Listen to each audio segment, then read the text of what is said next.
Mon général, merci d'avoir accepté notre invitation pour cette petite vidéo dont l'objectif est de montrer à nos différents adhérents le point de vue des, on va dire entre guillemets, des pro-russes, et puis dans une seconde vidéo avec le général Dubois, nous aurons l'avis des entre guillemets pro-ukrainiens. Alors c'est un peu exagéré, on va dire, dans ce conflit, dans cette crise ukrainienne, on a différents avis pour un camp ou pour un autre.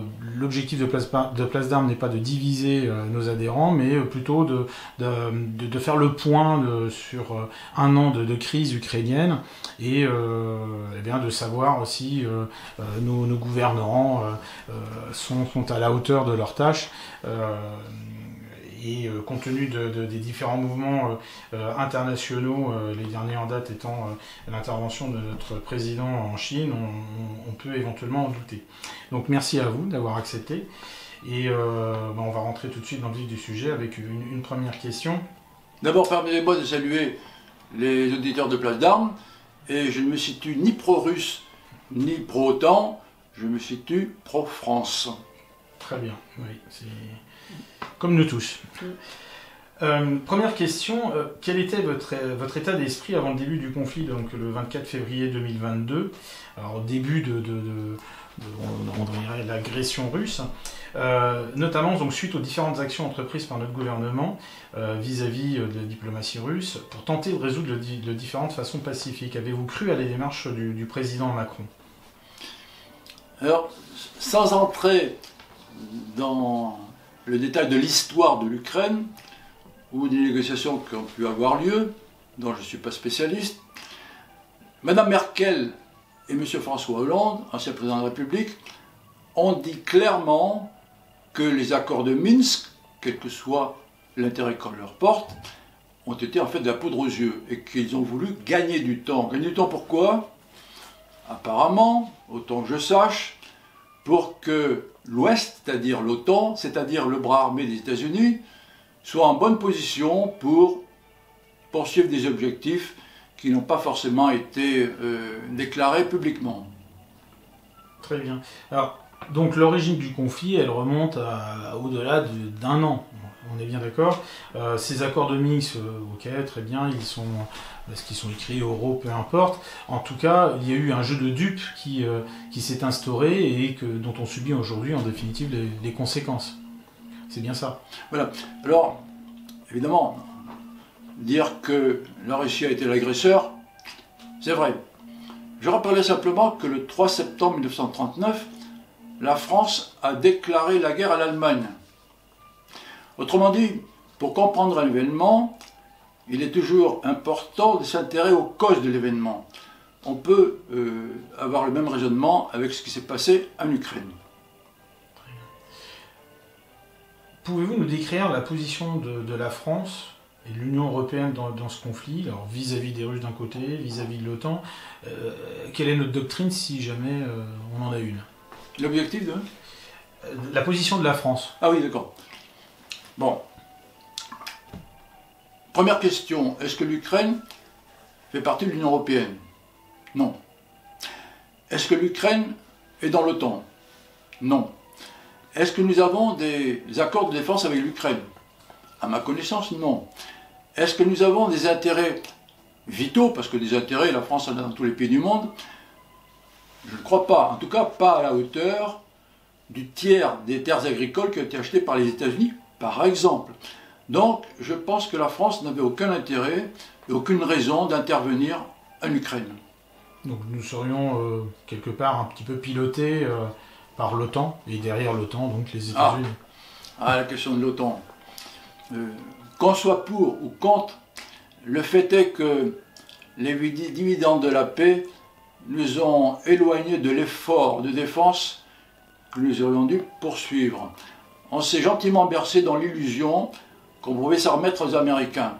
Alors évidemment, aujourd'hui, il faut en payer le prix. Et ce prix, c'est qu'on ne peut pas se passer pour l'instant de l'OTAN. En tout cas, on n'a pas la volonté. Voilà, alors après, est-ce que la France est souveraine? C'est un vaste sujet. Oui. Au-delà de cette crise, la situation internationale, et je l'évoquais à l'instant avec le voyage du président Macron en Chine, la situation internationale ne vient-elle pas révéler tout compte fait les faiblesses de notre diplomatie?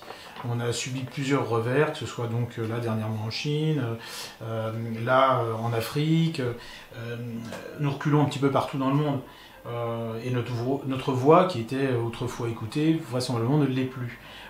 La faute à qui? À nous-mêmes? Nous sommes-nous affaiblis nous-mêmes? Ou avons-nous subi la position dominante américaine? Certainement un peu des deux, mais... La situation est dramatique pour la France.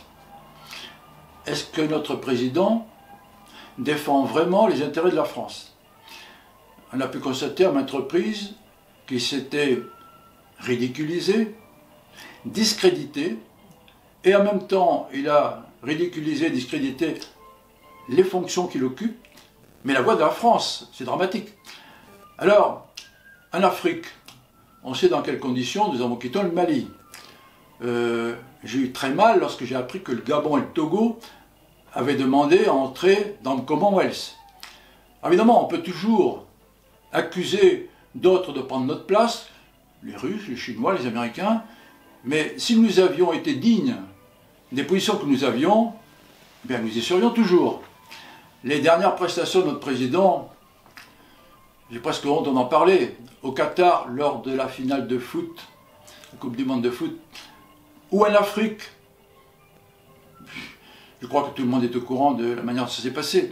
Comment voulez-vous que l'opinion internationale, vaste domaine, puisse encore nous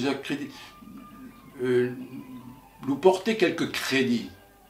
Nous sommes complètement disqualifiés par la faute de notre président. J'assume ce que je dis. Donc nous véhiculons une mauvaise image à l'international, et puis en interne, notre Parlement ne semble pas vraiment à la hauteur. Cette crise ukrainienne nous a fait rentrer, tout compte fait, dans le conflit en tant que co-belligérant. Il y a eu des résolutions qui ont été donc votées au Parlement. Est-ce que vous pouvez nous en dire un peu plus? Ah bon? Vous pensez que le Parlement a été consulté? Je veux bien le croire, mais pour l'instant, je n'ai aucun élément tangible. Je répondrai à deux choses. D'abord, il faut écouter une diplomate russe, Katia Kapilova, qui a été à une époque à l'ambassade de Russie à Paris, qui est remarquable par sa connaissance de la langue française, de la culture, de la manière de s'exprimer, et surtout par la manière dont elle explique ce qu'est l'âme russe, ce qu'est le peuple russe, ce que Vladimir Poutine est. Il ne faut quand même pas oublier que lors de la Deuxième Guerre mondiale, les Russes ont perdu entre 21 et 27 millions de personnes. Comparé aux 600 000 victimes françaises ou américaines, ça ne laisse pas le peuple russe insensible. Alors, il faut se mettre à leur place. Et avant d'accuser, il faut comprendre. Écoutez Katia Kapilova. Est-ce que nous sommes souverains aujourd'hui? Non. Je vais être un peu brutal, pardonnez-moi, vous me connaissez. Nous sommes aujourd'hui une colonie américaine.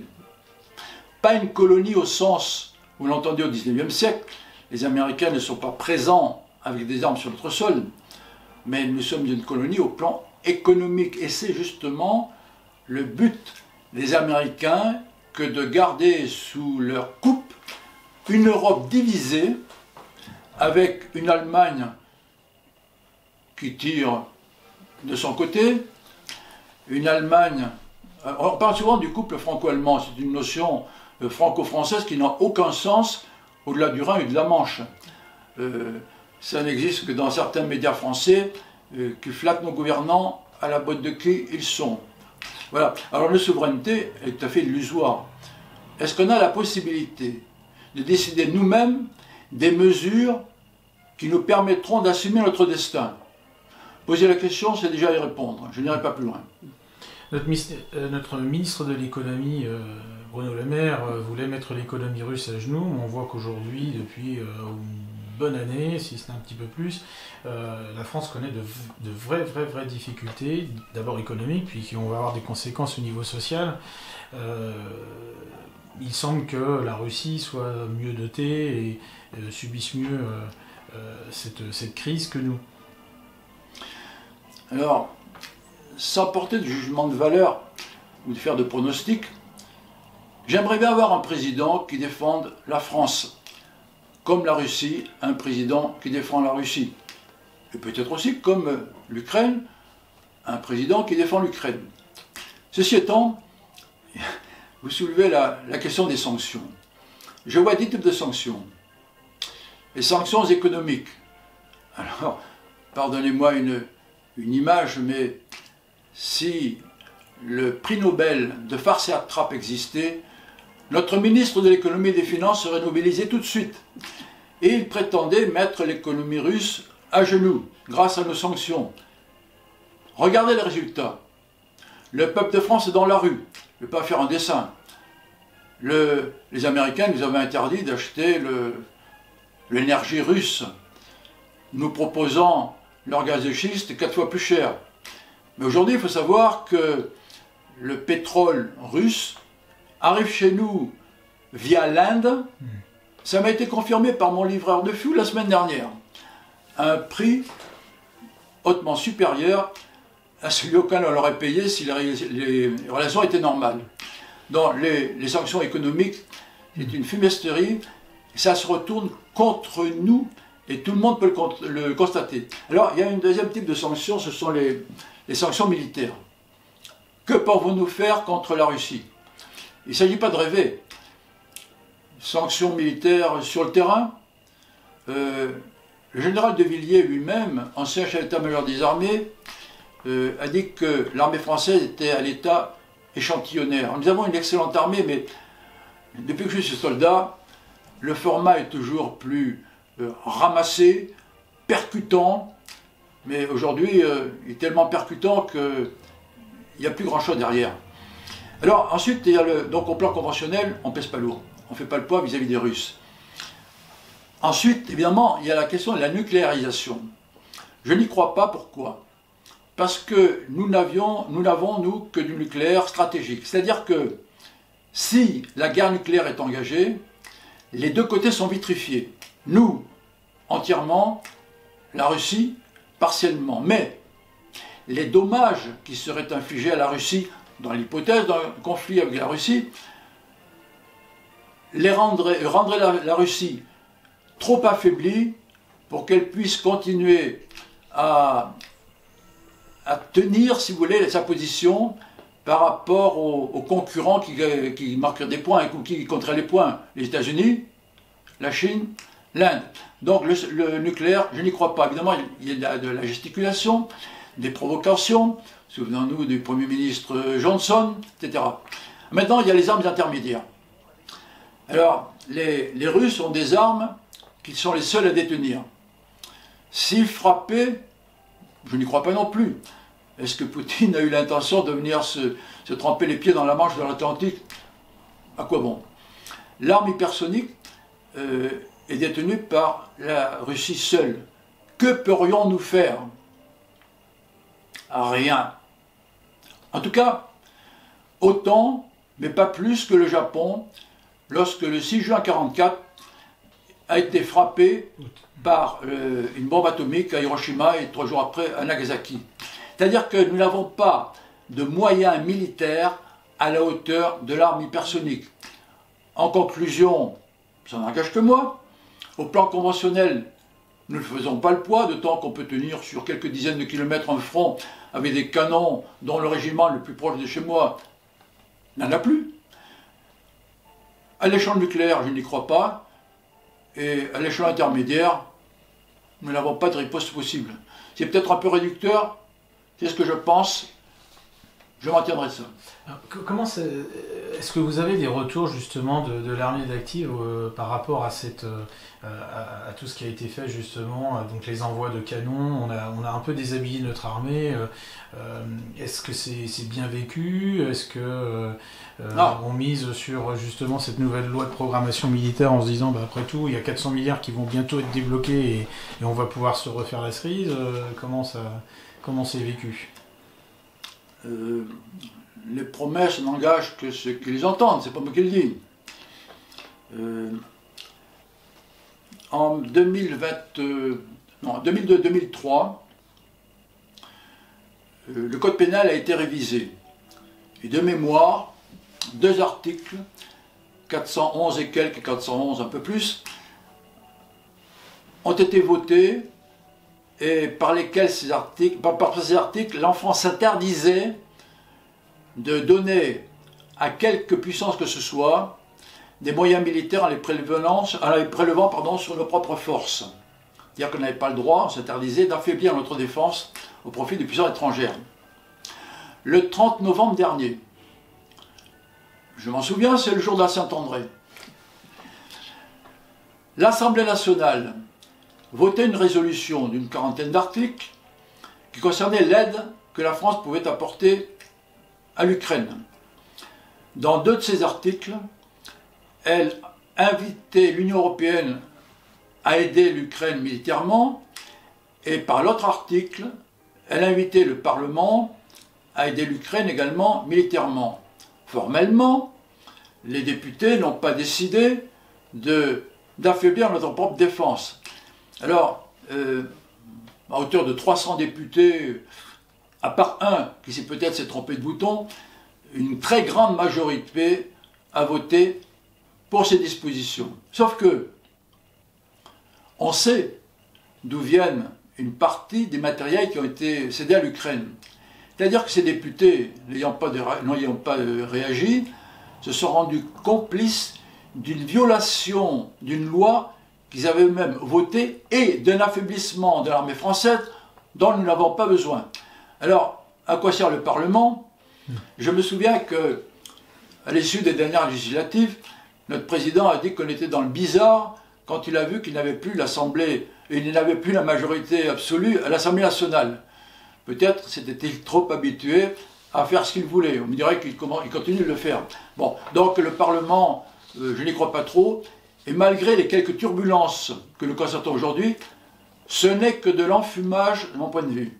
Parce que la question des retraites, du prix de la baguette, des soignants suspendus, etc., sont des problèmes réels et dramatiques pour ceux qui sont au cœur de la tourmente, mais en fait, ce n'est que de l'enfumage au regard de l'emprise de plus en plus grande du nouvel ordre mondial qui s'abat sur notre pays. Donc notre président et ceux qui le soutiennent, c'est-à-dire le gouvernement dans son ensemble, cautionnent sa politique qui n'est pas de défendre la France, mais des intérêts qui nous sont étrangers.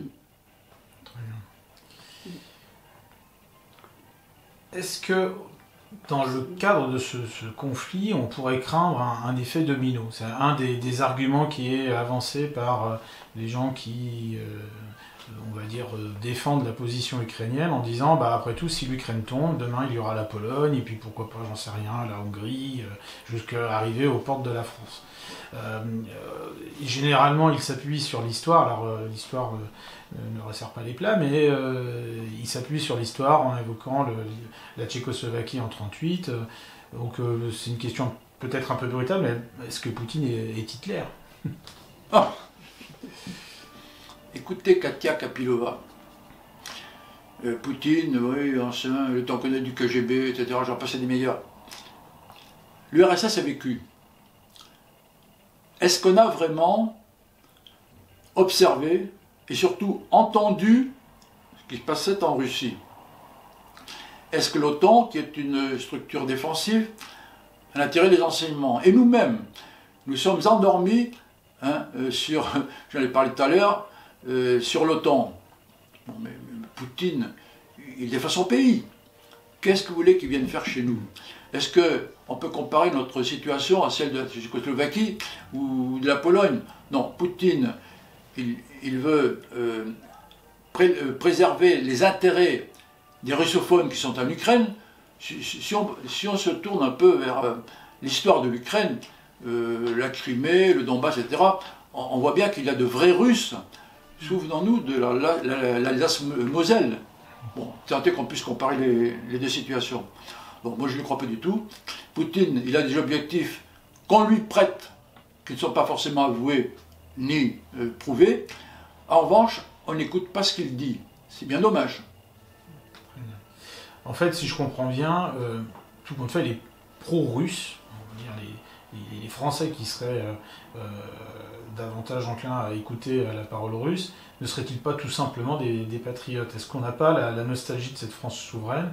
Et c'est peut-être en guise de conclusion hein, qu'on va pouvoir terminer cet entretien, mais est-ce qu'on n'envie pas les Russes et leur mode de gouvernance plutôt que la nôtre qui, justement, se délite? Il est bien évident que je ne souhaite pas une défaite de l'Occident. Il est bien évident que les intérêts du peuple russe sont ce qu'ils sont. Je rappelle quand même que Poutine a la caution de 80% de sa population. Regardons ce qui se passe chez nous. Je crois que, si c'est le dernier mot, il faut être bien conscient que cette affaire n'est pas une affaire de guerre en Ukraine, dont la première victime est le peuple ukrainien. C'est un bras de fer entre les États-Unis et la Russie, dont l'Ukraine n'est qu'un réservoir de chair à canon, car c'est le dollar qui est en jeu, et que si le dollar qui commence à trembler, hein, regardons du côté de l'Asie, l'impérialisme américain, il faut appeler les choses comme elles sont, la suprématie américaine sera remise en cause, et ça, les États-Unis ne sont pas prêts à l'accepter. Alors, il faut regarder les causes profondes, encore une fois, pour comprendre les conséquences de ce qui se passe aujourd'hui. Donc moi, je ne souhaite la victoire de personne, si ce n'est que je ne souhaite pas la défaite de la France. Très bien. Écoutez, merci à vous pour cette intervention. Ben, c'est pour moi un grand plaisir. Salut Plaza!